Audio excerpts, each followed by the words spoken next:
Welcome to the Takeover. This is Bonafide Takeover Sports. You're here with your host, T-Wil, the People's Coach, and Bold Barry. I'm here in the building making bold statements, as always. You change it up every episode. Every single time. Confusing the people. Nope. Stay on. So today we're going to go over some of these recent news. You know, there's a few things that have been going on, changing the game. I'd like to see how we predicted that they found a drug test on Phil and he got fired. Too much Zen rocks in the system. Yeah, so Phil and the Knicks parted ways. We were discussing that in the previous episode, so everyone on this end's happy.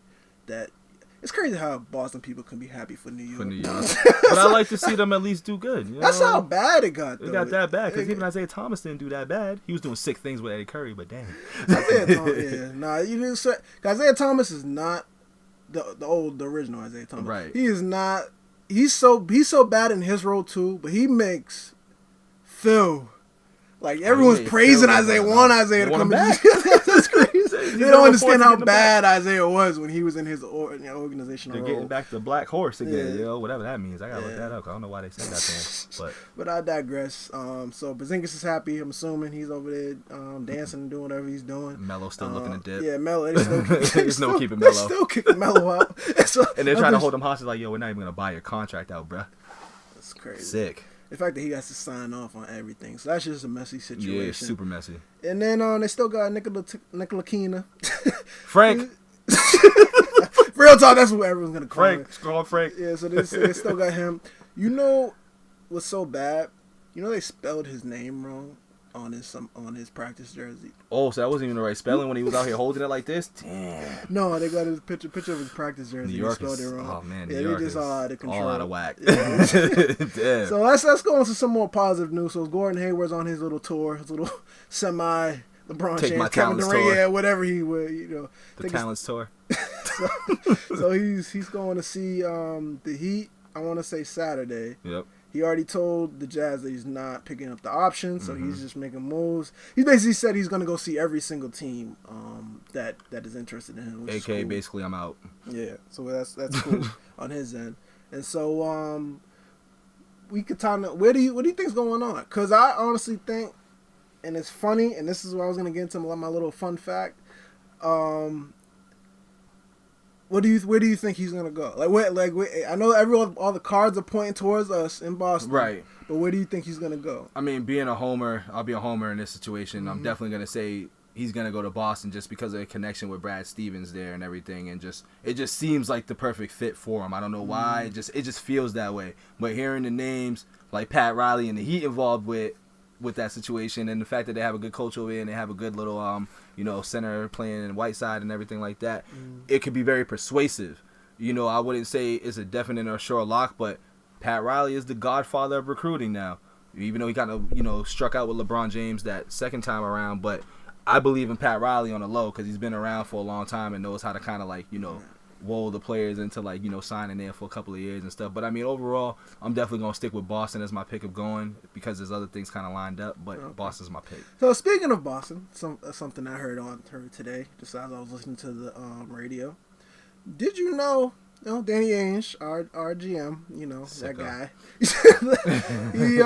He has all these picks and all that stuff. He's trying to get Gordon Hayward because the whole point of it is if we get Gordon Hayward, they're gonna try to trade for Paul George for an extension, yada yada yada, all that type of stuff. Danny Ainge has a son. Oh, you're talking about that riffraff. They've been talking about that for like 2 weeks now. His son name is Tanner Ainge. Tanner Ainge, guys, no one probably knows who Tanner Ainge. I just found out an hour ago who Tanner Ainge was. Tanner Ainge is running for some political office. And Tanner Ainge tweeted, he's political office in Utah. He tweeted that basically Gordon Hayward should stay in Utah because the taxes on the bread to go with us is not worth it. And so it's not that that's a huge factor. I just found it funny. Because it's like, Danny Ainge is out here trying to do his job. And you got your son blocking. We talking about politics, man. We bringing in politics. Yo, I wish. That's what we doing? Yo, I wish, Imagine if your son, your younger, whoever he is to you, is blocking you from your job, like your livelihood. It's gonna be a bad Thanksgiving coming up. It's like, what are you doing, bro? What are you? So that was crazy to me. I just found that funny. And so, Danny Ainge, everything just keeps going left with Danny. And part of it's on himself. He gave birth to Tanner. So,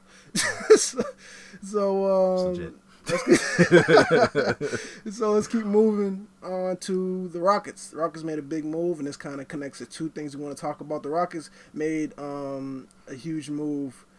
They got traded for Chris Paul. They traded Patrick Beverley, Sam Decker, and a first-round pick. And Lou Williams, my bad. Yep. Now Lou just keeps thrown around. That's why I keep forgetting about him. So we talking about a 6-man candidate finalist at that. It's crazy. So they traded all that for Chris Paul. Chris Paul is on the Rockets right now, and the talks now that connecting into all the Paul George talk is the fact that they want to trade for Paul George too. Melo, even though like you said he's not going to get bought out anymore, but Melo. They're trying to break that big four. I don't know. Melo's about the banana boat squad, man. That's what he's about right now. And so they're trying to get that all going on. So just Paul George is just in every trade rumor possible. It's the Paul George sweepstakes. Yeah, the Rockets are trying to do whatever they can do to create the squad. So let's start off. Do you think that James Harden and Chris Paul, does that mesh? Does that work? No, not at all. I don't see it working like that at all, mainly because these are two dudes who I think lead the league in possessions, like holding the ball in possessions. So it's like you got two of these dudes who are, holding the ball for the majority of the game. You got James Harden, who's now working backwards. I mean, granted he's going back to his like natural position and stuff like that.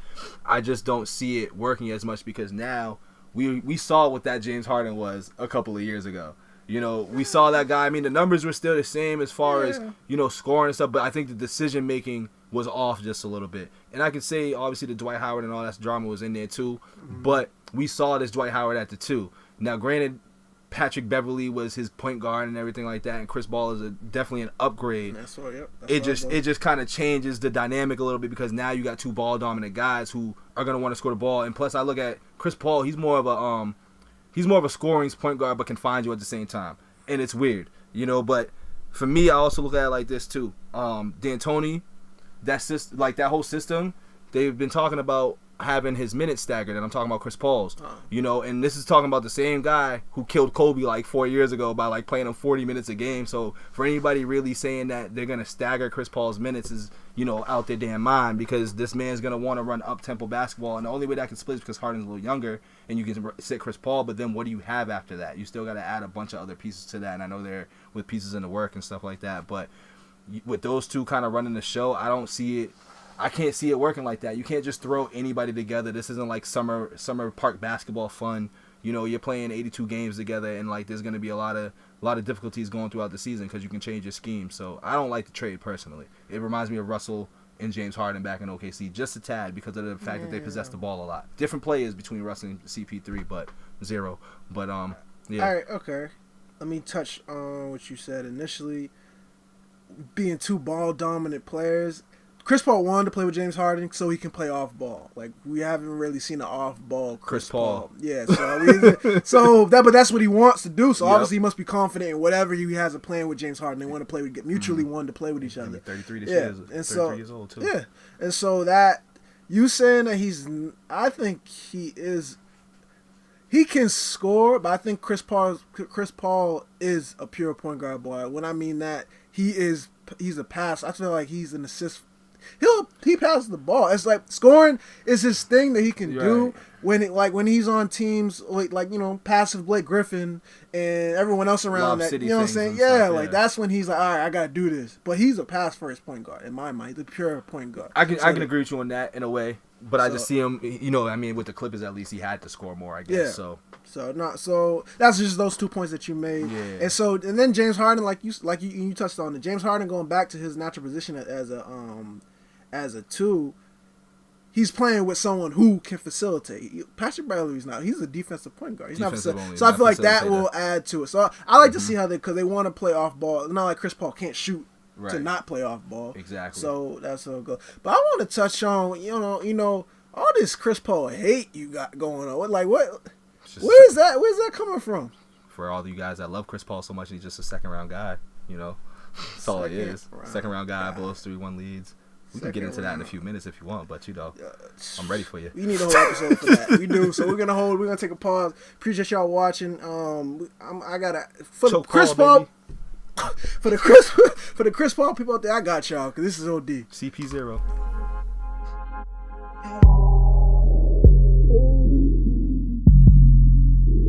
Oh,